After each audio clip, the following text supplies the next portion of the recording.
Grande nouveauté chez Alfa Romeo avec l'apparition de la 145. Avec ce modèle, Alfa s'attaque à un créneau qui représente 30% des ventes actuelles d'automobiles, autrement dit, le marché des best-sellers.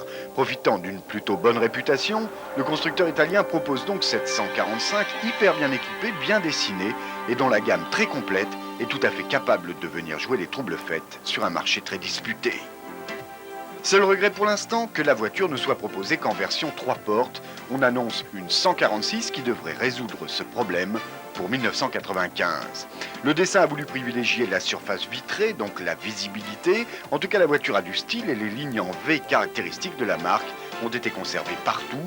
L'ensemble annonce une plutôt forte personnalité, mais la découverte ne s'arrête pas là. Alfa avait à lutter contre une réputation plutôt moyenne de qualité qui entache les voitures italiennes en général. Les finitions ont donc été particulièrement soignées. C'est aussi au niveau de l'équipement de série qu'Alfa tentera de faire la différence. Volant réglable, vitres teintées, climatisation et direction assistée sont au programme. Quant à l'habitabilité, elle est appréciable. Retenez enfin que du point de vue de la sécurité, les prétensionneurs de ceinture et les barres de renfort des portières sont eux aussi d'origine. Les motorisations, elles sont au nombre de 4, 1390 chevaux, 1600 103 chevaux et 1716 soupapes, 129 chevaux. Tous ces moteurs sont des 4 cylindres à plat. Enfin, un turbo diesel de 2 litres complétera le tableau. Un tableau donc plutôt positif, d'autant que le comportement de la voiture est excellent. Malheureusement, le moteur 1300 hérité de l'Alfa 33 a perdu beaucoup de sa fougue en raison du poids de la 145.